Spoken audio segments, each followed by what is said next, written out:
My name is Megan Mueller. I do a number of things here at the school, but one of the things that I am is one of our certified outdoor learning environment specialists at the school. So I talk about this all the time, which is why I'm sure there are lots of parents over there in the Talk About the Internet, which is awesome, because that's the first time we've done that.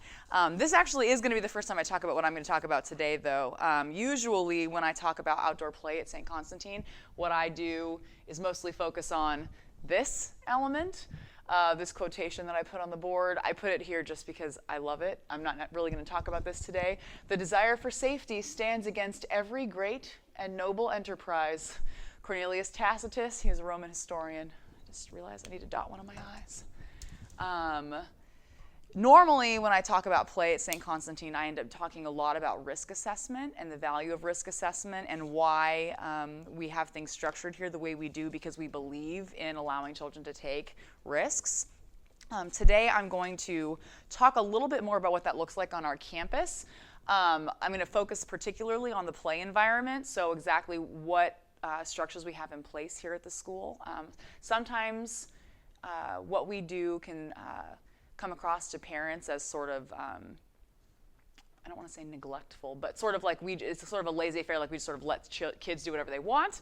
But we actually have crafted some very intentional spaces on our campus where we have very particular lists of things that we anticipate the children will do in those spaces that I want to make sure we communicate to our families. So I'm going to start with a little bit about, I put it up here, a brief history before I move to a warning from the experts in occupational therapy. So the St. Constantine School is a classical school. I'm sure you both know that. If you've heard any of the other people who've spoken today, you've heard about probably some of the things that do make us classical in an academic environment. But in doing research, when we started the school, making sure that we wanted to be intentional about every element, we have really come to the conclusion that we actually play classically at the St. Constantine School as well. So before I talk a little bit about that, thinking about sort of shedding some layers of chronological snobbery that makes us think that just because we live in the era that we live in now, it means we've got it all figured out, and sort of trained a critical eye on the history of outdoor play for children and what adults have done to experiment with play, because we think we know better in some ways that I think once you're no longer a child, you actually don't know better, and attempts to improve play and what that may have done to children as a result. So initially, brief note on the history, for most of time, until very recently, about the last 100 years, outdoor play environment of the child was very minimally created by adults and hardly supervised by adults. There was no such thing as a playground, essentially. Adults did not construct artificial environments or structures for children to play on. If you go, especially, we still have a little bit of this in the United States in parks, but you maybe have had this experience with your children. If you take them to a park, you see this a lot in Europe, a park doesn't have a playground, it doesn't have a structure. A park in those times just meant we sort of messed with the horticulture, right? So it's landscaped. We put a lawn. We prune the trees. There's order to the environment, but it's not ordered for the play of children. Children can play in a park like that, but it's not what we think of now. When I think of a park in my neighborhood, what I anticipate to find there is like some grass and a play structure and some different kinds of behavior settings we'll talk about there. But that's actually a very, very new invention in the history of civilized mankind.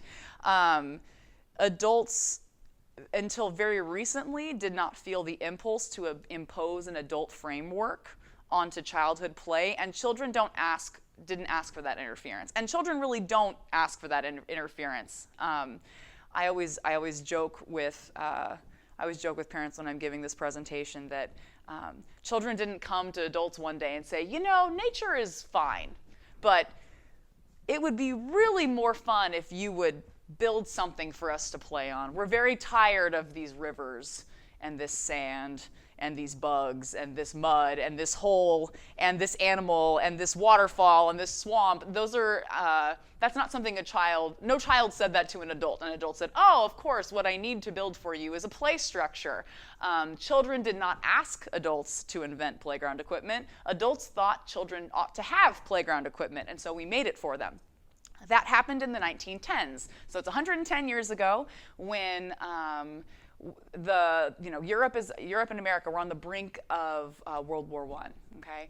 And there's this craze that has sort of swept through countries like especially Germany and Sweden and Norway of the gymnasium. And the gymnasium, you've probably seen it if you've ever seen like Venice Muscle Beach. It's just all like human body resistance exercise. So it's monkey bars, it's rings, it's uneven bars, it's metal, it's stark, it's linear, it's minimalistic, and you sort of learn how to do gymnastic aerobic activity. And so in the 1910s, these structures sort of started cropping up around the United States. And fitness becomes a phenomenon using the gymnasium model as we move into the world wars. In the post-World War II boom, especially if you're looking at the United States, the economic boom of the late 1940s and 1950s, parents had extra money, and they were moving into this thing that had just got invented called the suburbs.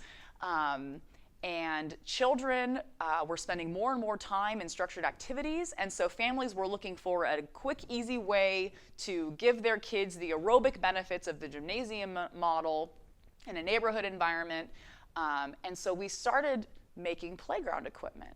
So you would see, and this is where probably all of us, our childhoods, we had the death trap metal, like the slide with no cover that burned your skin when you went down it. Maybe there were some metal rivets on it that if they hadn't, no one was checking the equipment, it would like tear your skin. Sharp corners, those merry-go-rounds, the big metal that you got spinning on that thing, and it was crazy.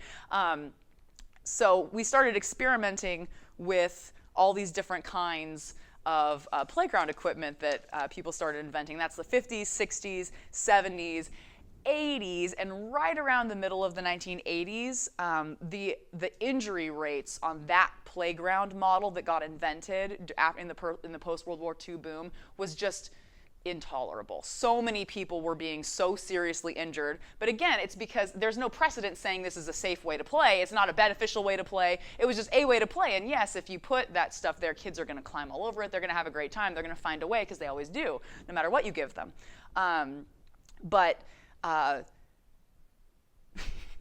What that ushered us into is where we are now. Playground design in the 21st century is a knee-jerk reaction, a pendulum swing from the really high injury rates of the playground equipment that really did get invented and then tried out on children in the 4 decades after World War II. Now, what happened to children on that equipment? They had a great time, but the injury rates got so high that we said, well, this is intolerable. We're going to find a new way to allow them to play safely, because the old way wasn't safe at all. And so now, the play environment of the 21st century, which is its own strange critter, very different than what we would have seen when we were children. But the thing to remember is very different than what our parents would have seen, very different than what our grandparents would have seen, and then their parents, who would have thought it was very bizarre that children were taken to an artificial environment created by adults to play on, because that just wasn't a thing that people did. So now we're in this new era. We're still experimenting. We're still experimenting with the play environment, okay? So when we see these 21st century playgrounds that have the soft fall surface and all the edges are, capped and rounded, and they're bright primary colors, very visually stimulating, and the swings aren't as tall as they used to be, and I'm sure you've noticed that. And the slides have bumps in them so that they slow you down, and they're covered so you can't fall off of them. There's all these things that have been put into place on the 21st century playground that are reactions to the way playgrounds were built before that. But remember, it's still an experiment, and it's causing its own dearth of problems. And so that's why you don't see traditional play equipment on our campus. Like I said, we play classically just the same way that we learn classically in the classroom. We do not think, just because something is new and popular, that we should try it out on our kids, because there's no way the longevity and the perspective that it takes to know the outcome of those choices when you're experimenting, We know this from science. It can take a very long time to determine if something that you did was actually the right thing to do or not. And so it's just until we know for sure, we're not going to take the risk and experiment on the kids. And so we have avoided installing 21st century equivalent play environments on our campus for many, many reasons. But the one that I'm going to talk about today, the next thing I have up here is a warning from the occupational therapy experts. 21st century play environments are directly linked to a number of things that we all know children are struggling with now. Short attention spans, obesity, poor muscle mass, poor vestibular development. One thing, a strange thing that has been really surprising occupational therapists, which by the way is totally on the rise. The number of children that are enrolled in occupational therapy at younger and younger ages has just continued to skyrocket. But we have to look at why that's happening. And what I'm going to talk about today is the fact that the environments we create for children are the source of this problem. In many important ways, children become the product of their environment, and for their bodies, that's very true. And so if we are unhappy with the results as far as their physical bodies, their emotional development, their social development, we have to consider what part their environment is playing in that. And the play environment and the academic environment go together in this. I teach second grade here at the school, second grade reading. And something that I've noticed, and if you look it up online, teachers all over the country are talking about this, kids just fall out of chairs now. They just fall out of a chair. They'll be sitting, holding perfectly still, looking at you in a chair where their feet can touch the ground. It's not like it's a big kid chair and they just sort of flop out of it. And out of nowhere, they will just fall sideways out of the chair to the ground. And they're shocked. They didn't do it on purpose. It's not because they're playing. It's not because they're being silly. It's not because they're tipping in their chairs. They'll just fall out of their chair. And it happens even here at our school where we let the kids play for hours outside every day. It's not normal, and it is good cause for alarm. It turns out there are a number of physiological, very crucial for early childhood and late childhood development systems in the body that, because they're understimulated and underdeveloped, you can't maintain postural integrity in a chair because you don't have the postural muscle development, you don't have the core muscle development, and particularly I'm going to talk about today is the vestibular system, which is the inner ear. This is why some people when they're older suffer from vertigo. These are things that are underdeveloped because children are not being allowed to play in challenging enough environments. And because they're not playing rigorously enough for the correct number of hours in a challenging environment, when we ask them to do something as simple as hold still in a chair, their bodies are physically incapable of maintaining that position. And that's just untenable. For one thing, they shouldn't be sitting for a long time, but we know at our school that they aren't. We intentionally don't make them sit for very long. We every single class period, if you're in the lower school, you get at least 15 minutes, 20 minutes outside for every hour you spend inside. And that doesn't count the extended recesses that other teachers choose to have during the day. But even here, I have kids in the second grade who will fall out of their chair. And I've talked to other teachers in the lower school, and it's a worse problem at other schools where they restrict play way more than we do. But it tells me that something is very wrong. And occupational therapists are also saying something is very wrong. If there's a book that I would recommend to you on this topic, it's this book. It's called Balanced and Barefoot. It's by Angela Hanscom, and she is an occupational therapist. And she talks about specifically what we do at our school, which is unrestricted outdoor play. That means we aren't directing the children in an activity. It doesn't mean that they roam the city unrestricted, though that can be good for kids too. It's about, from an occupational therapist's perspective, the things that families and parents are coming to, needing all these outside resources for the first time. And she's pointing to the things that you can do as a parent and then things that she would hope would be happening after school and during the school day that will allow children to develop appropriately, to become healthy, socially adjusted, emotionally mature adults. All of those things are developed through play in children, and so problems across the board are identified. So this is the text. I'm not going to be able to spend enough time on it today because there's so much to say, but I'll just say this is my recommendation, and then as adults, we just have to start considering how we can change the environment so that we don't have to work that hard to change the children. because the children are the product of the environment. And so if we're unhappy with the development of a child, one of the things that we can look at is the environment that we are asking them to exist in, and that includes the classroom and outdoor play. So here at the school, we've worked very hard to change the environment so that it's most conducive to what we know is healthy for development. I'm going to talk about a couple of the areas that we specifically identify gaps in what most kids get on a 21st century playground and then what most kids get in a 21st century classroom environment. I talked about vestibular development. In order to develop your vestibular system in your body, you have to have abrupt changes in position and direction at high speed. Okay. So, if a child is craving abrupt changes in position and abrupt changes in direction at high speed, it's not because they're ADD. It's not because they don't want to pay attention in class. It's because their body is craving something it needs. So if a child is spinning in circles, that's actually because their brain is learning how to stabilize and centralize. The inner ear has utricles in it, which have fluid. It's a little cavity. It's got fluid in it and little hairs. And so when you spin, the little hairs get stimulated and the fluid learns to center. So there's movement and centering. Now, if you don't have proper vestibular development, all kinds of things are impacted by that. Inner ear development incorrect inner ear development, for one thing, leads to vertigo, and I'm sure all of us know, like, one of the leading causes of death for the elderly is dizziness, falling, and a broken hip, and that goes, and we'll talk about brittle bones soon too. But these are things that are going to have decades and decades and decades worth of impact on a child. Here are the ways that they can develop vestibular systems that are mature and high functioning. Swinging, changing positions while swinging, spinning, hanging from bars, rolling down hills.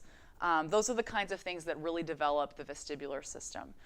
Something else that's really important that occupational therapists are identifying as a huge issue is proprioceptive development. The shorthand for this, I would say, is just heavy work.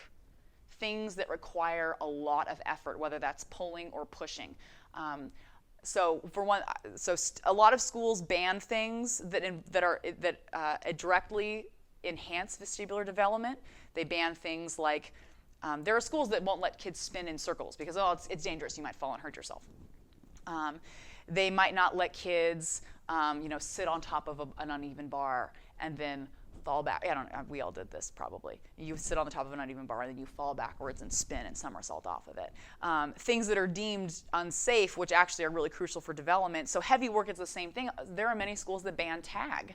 The reason they ban tag is because children don't understand how to run quickly and move and touch lightly simultaneously. So there's a lot of injuries in public schools, for example, because children will be running at full speed, and when they try to tag someone, just hit them really as hard as they possibly can, and then people are falling. There's high impact, high speed, and so they're just banning tag because the kids don't know how to do it safely. They're getting too angry at each other. They're hurting each other. But that's because their proprioceptive development has been underdeveloped. They haven't learned how their body feels when they do heavy work. So heavy work can be anything that offers a significant pull or a push against the body. This includes wrestling. How do you interact with other bodies in ways that have strong movement that don't cause harm? This is something that children need to know so that they don't cause harm when they aren't intending to. So we allow students to wrestle at our school. Heavy lifting, like picking up, we have stumps out there that the kids play with, rocks boulders that they can move around, climbing trees, digging. These are all heavy work activities. They allow your bones to strengthen, and they strengthen the muscular tissue that surrounds your bones, which means that were you to fall, you're not going to be as susceptible to fractures and breaks. It also teaches children how it feels to perform a task with different levels of exertion, so that when they're trying to move quickly and strongly, they can still understand how to use their body simultaneously to move lightly. These are all things that you have to develop through hours and hours of, in this case, heavy work. I've talked a little bit about bone density, but our bones become more dense by, it's very strange. It's not strange, it's beautiful. Your bones become more dense when you do aerobic activity. The more deeply you breathe, the more oxygen is going into your bloodstream. That contributes to bone density. If you have opportunities to challenge and strengthen your bones, that's what makes your bones strong. So if you don't challenge your bones, they're not going to be strong. In fact, if you don't challenge your bones, they're not going to increase in their load-bearing capacity, which means both able to sustain your own weight as you age, but also able to sustain weight, let's say, if you want to jump off of something when you land, the pressure of your body hitting the ground, whether that's on purpose or on accident, right?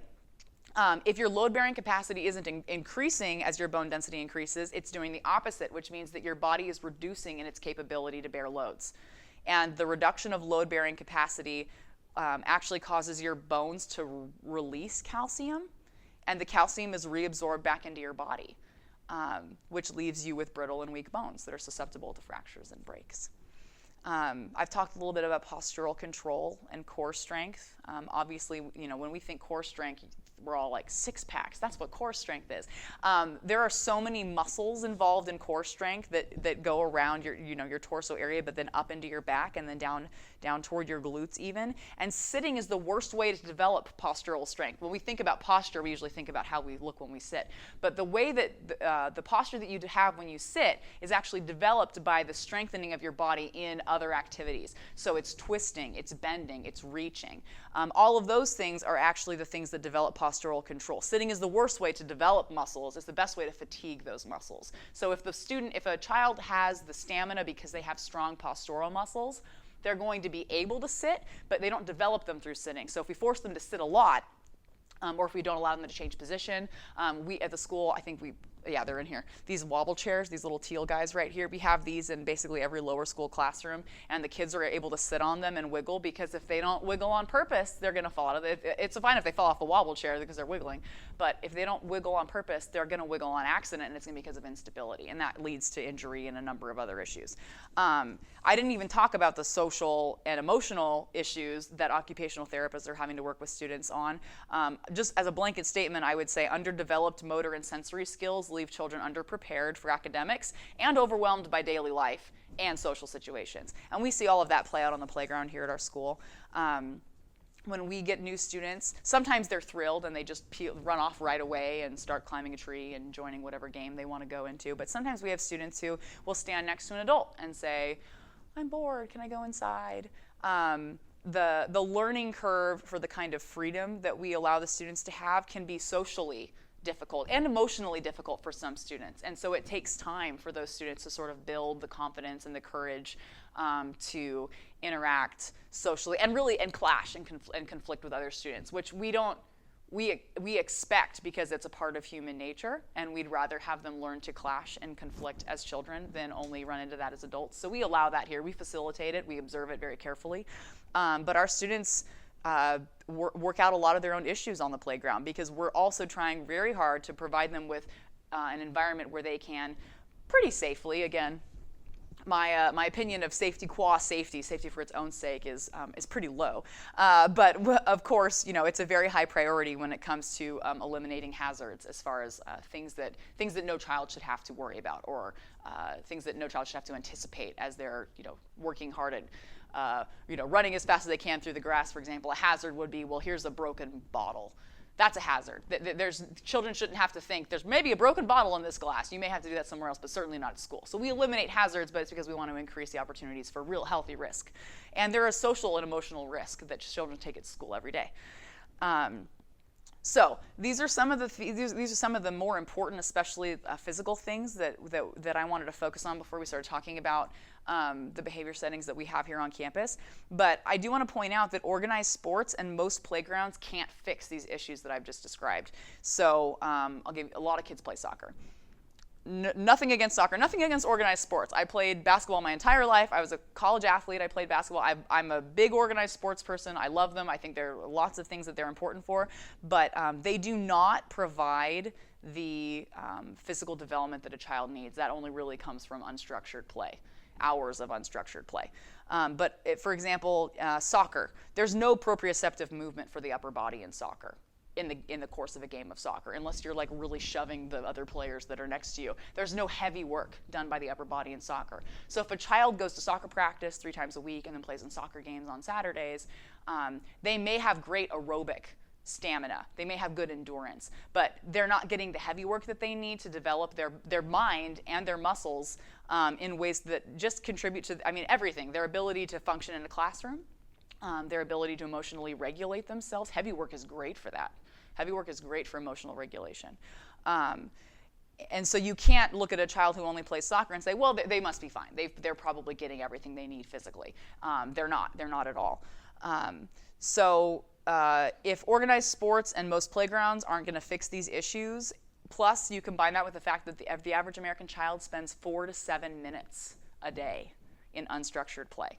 Okay, 4 to 7 minutes. Even the government recognizes that this is a problem and recommends 1 hour a day. Now, if the government's so we're getting 4 to 7 minutes a day, the average American child, of unstructured play. The government says you at least need 1 hour of unstructured play a day. You would think that government schools would listen to that and change something about the way that they're operating their school day, but they don't, right? So the average American child is only getting 4 to 7 minutes a day because it's not being given to them in most school environments.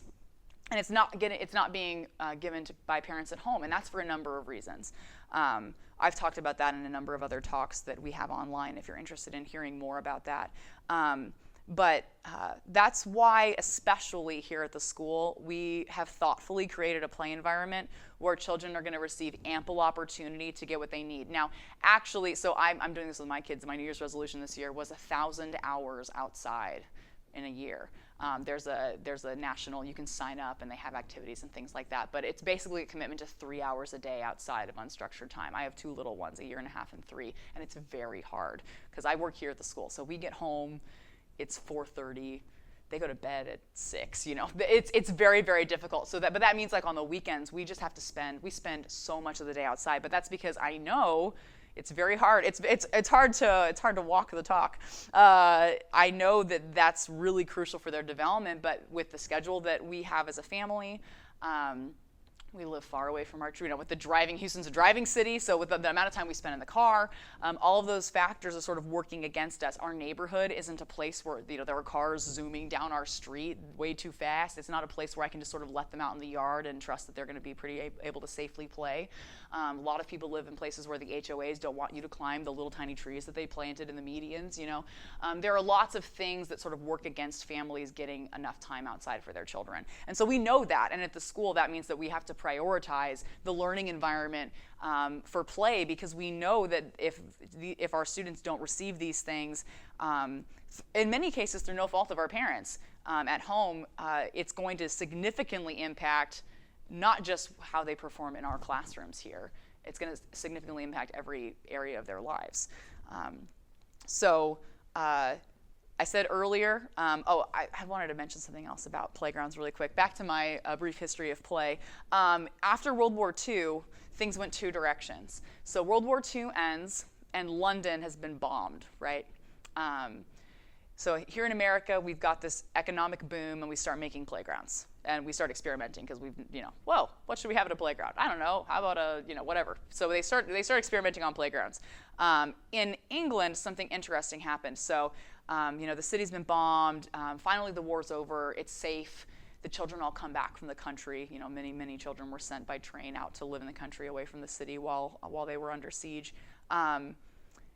The first thing that the government thought was, we need a safe place for our children because the city is so dangerous. There's all these abandoned buildings that are half torn down and unstable structures. We need to provide a safe place in the city where children can go to play. So they build this perfect little manicured park. It's empty. No one's ever in the park. The government officials say, what's going on? All the children are back. No one's using the park we built for them. Let's go find out what's going on. They go out to try to find the children. The children have created like a crazy city of their own in the ruins of the buildings of London. So they're out there building, they're exploring, scavenging, digging. And this actually birthed another playground movement that is just coming to the United States. We have a few of them. We actually have one here in Houston, but it's out of school. It's called the Adventure Playground. And when parents tell me that they think we're kind of crazy for having a natural playground, I sometimes will tell them, we're not as crazy as you can be, because what we could have is an adventure playground. And if you've heard of the Parish School here in Houston, they actually have an adventure playground on their campus. It's like a junkyard. There's raw materials, hammers, saws, nails, paint, and the kids just get to do whatever they want. They get a little bit of training on safety. They have almost no injuries. You know, we, as parents, we're like, oh, they're going to hammer their thumbs and chop off their toes, and you know, you're thinking of all, they need helmets. They build all these unsafe structures. You go and they've built this sort of like cave thing, and then they've hung a bunch of fabric from it, and the kids like climb up into the fabric and swing from it.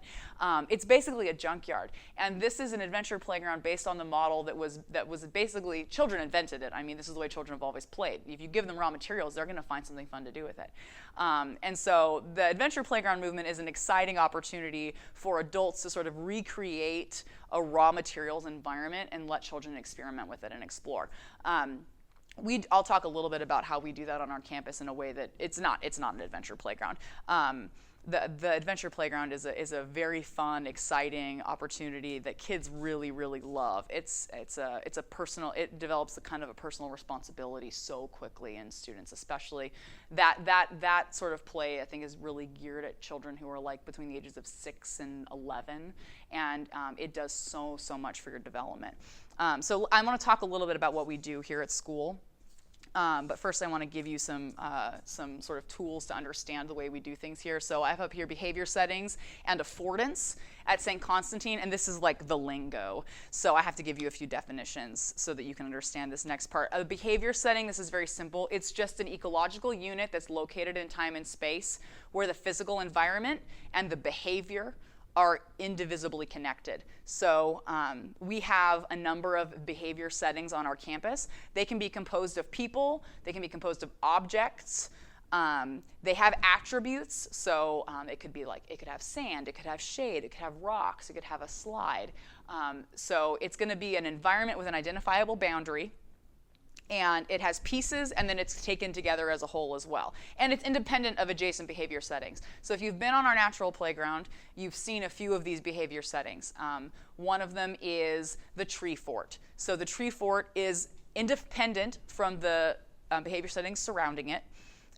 It has identifiable boundaries to a child. If you say, I'm at the tree fort, a child is going to know the number of places that you could be. Now, you could be under the tree fort. There's a little like cave-like thing where the branches of the tree go into the ground. You could be in the cave fort. You could be, what am I saying, cave fort, tree fort. There's a cave and then the tree fort. Sorry, I'm talking about the tree fort. You could be around the perimeter of the tree fort because there's it's sort of an edging that the kids can get onto. You could be inside the tree fort, and you could also be up in the tree, in the canopy above the tree fort. But that's an identifiable boundary, and it, like I said, it has components and a whole. So we have the tree fort on our campus. There's a cave. We have an amphitheater with a gazebo. We have a climbing wall along the wall on one of the buildings. We have the slide, which is built into a hill that has a rock scramble and stairs, and then the sand play area at the base of it. That's one behavior setting. Well, the kids call it a nest, but it's an indentation at the top of the hill that's just full of wood chips, and that's a behavior setting. The garden is a behavior setting. The children, if your students go to school here, you may have heard them talk about other behavior settings. In their minds, they're separated locations on our campus. The fairy tree, the pine tree, Bragdon Wood. Those are names of locations on our campus that are intentionally developed behavior settings so that children can identify as being separate places. Settings have plans for their inhabitants' behavior. So this isn't something we go over with the kids. We don't sit the kids down and say, here's a list of the locations on our campus where you may choose to play. And here's a list of things you may choose to do there. We don't have to do that. The children teach each other. And this is a really valuable thing about childhood. So when a new child comes to our school, the children who have been here before are able to tell them, they sort of teach them what's available to them, and then they model for those children how those things can be used. But we also have plans for students' behavior. Some things we didn't put there. I didn't put the fairy tree there. It's amazing. We have this Chinese tallow tree, which is an invasive species that we don't really want on our campus, but a native muscadine grape took over And so it just grows over the Chinese tallow tree. And so we have this giant mature muscadine grape that coats the Chinese tallow tree that created a hollowed out cave. And so the children can go inside, they can climb in it. There are these big, thick vines, it's a very mature grape that they can swing from. During the spring, it's about to explode with new growth. The kids can climb up onto the top of it and stand, and they're like 20 feet up in the air on this coat. It's, this canopy. It looks like almost like the floor of a rainforest floor. It's incredible.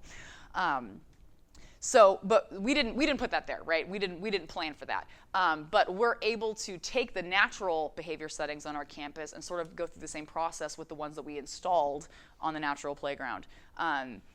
So we call those things that children do in a setting behaviors, but the way we talk about them in outdoor play is we call them affordances. And affordances, the way I like to think of affordances, is things you can do with a thing.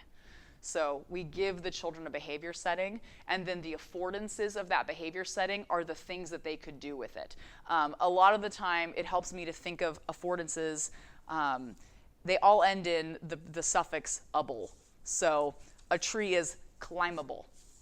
A tree is tearable if the bark is able to be torn off the tree. A tree is pullable if it has leaves that you could pull off of it. A tree is tasteable because a child is probably going to try, take a little nibble of a tree and see what it tastes like depending on their age. The affordances that children are most attracted to have to do with how old they are. So the same behavior setting to children of different ages are going to end up having different affordances. So very quickly I'll go through affordances that are really attracted to different ages. As infants, we all know this, the affordances that are most interesting are sensory affordances. Is it touchable? Is it smellable? Is it rollable? Is it lickable? Is it edible? Is it cuttable? Is it a decoratable? Those are also really appealing to toddlers too, sensory affordances. Preschoolers become more curious.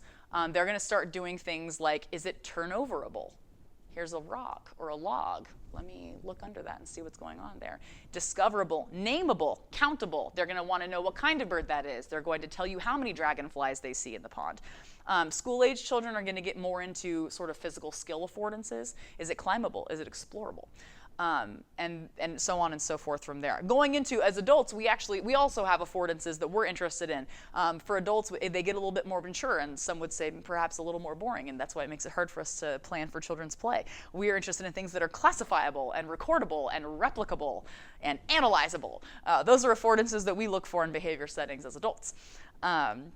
So the affordances of the locations on our campus are the functional properties of our objects or environments that we perceive as adults and think about and plan, and then they're perceived by the children, and then they actualize them.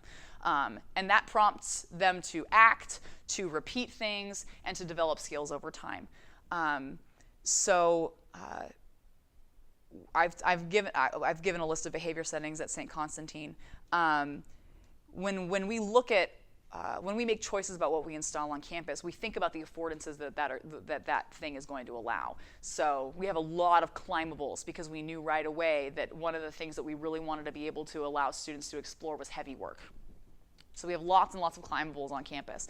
Our students enjoy climbing trees of varying sizes and to challenge people of different abilities. We have lots of climbing wall structures that are available. And we also have a lot of green space right now. Now, a field has affordances. It's a behavior setting. Our flowers are pickable.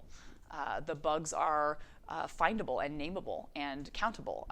The grass is runnable and jumpable and rollable. There are lots and lots of, and if you watch a child, you'll realize quickly that the number of affordances that we can imagine are just rapidly compounded by when you give them to a child, right? So they're constantly finding ways to use things in ways that we weren't expecting or intending them to. This is another problem with 21st century playground equipment. It's very safe for the affordances for which it was built, but the second a child thinks of a way to use that equipment with a new affordance, it's suddenly wildly unsafe. That's actually playground equipment that's built by modern safety standards is far more dangerous than what we allow children to do on our campus, for example. The injury rate at our school is so low that when the CPR instructor came to train our teachers and they asked about the injury rate on our campus for our students, the lady audibly gasped when we told her, when our school nurse reported to her the injury rate at our campus, because it's not just low for the way we let kids play, which is often what parents think. Like, we're saying, oh, it's low based on how much risk we allow our students to take on campus. No, it's low for a school because most schools have way more serious injuries, but that's because, like I said, the problems that develop because our play environments aren't ideal for children make our children less healthy, which make them more prone to serious injury and accidents. But also the environment itself is made for a very limited set of affordances that are all appealing to adults, and children always think of more ways to use the equipment.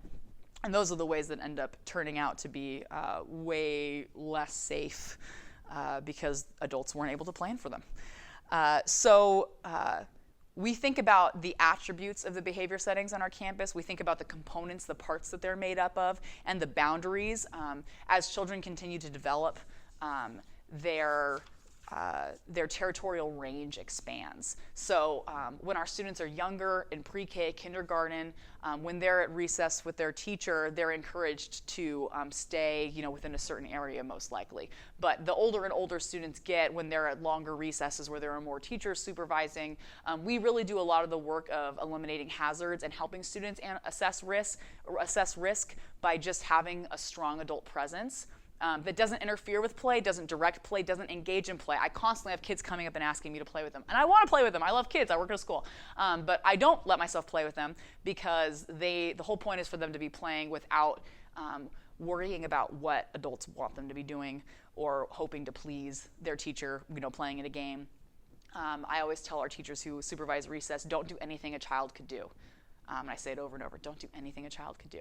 So if a child asks you to time them in a race, or be the finish line and touch hands, find another child and have them do that for them, because that's one way of, a social component. You can bring more children into games who maybe weren't being included before.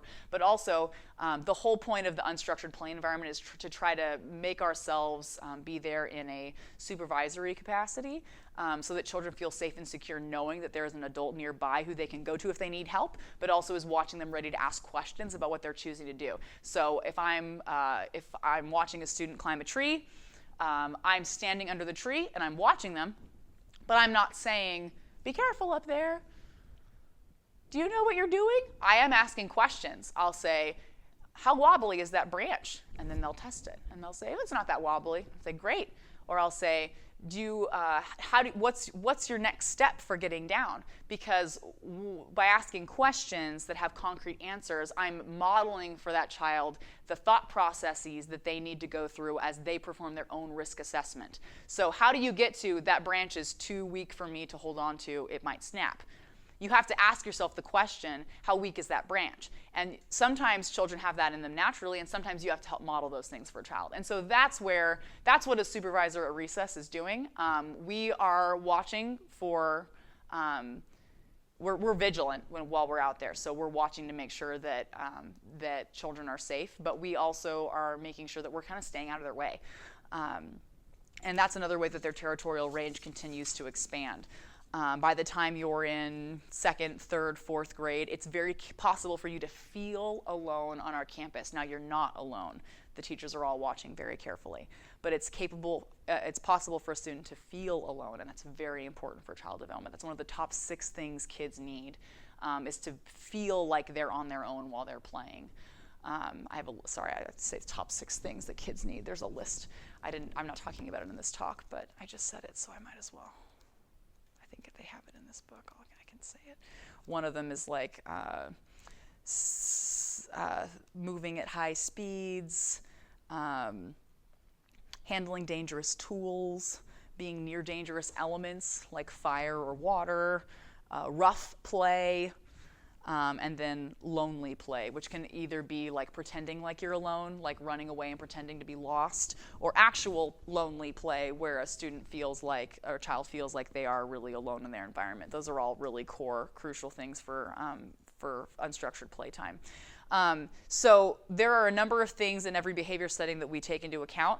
One of the categories I wanted to talk about is fixed versus loose.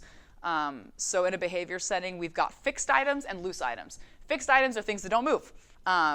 Why do we need things that don't move? Because they help children develop a sense of identity. Things that don't move contribute to a sense of identity. They contribute to a sense of stability. This is very important for new students and young students. It's important for everybody. We all need stability in our lives. And continuity. When I come outside, I know the tree fort is going to be there. I know exactly where it is, and as I get used to my environment, the stability of that fixed object becomes very important to my development. I know some things are fixed. We all need that. But there are also loose things. We intentionally have loose parts on our campus. Some of them are natural, and some of them we put in ourselves.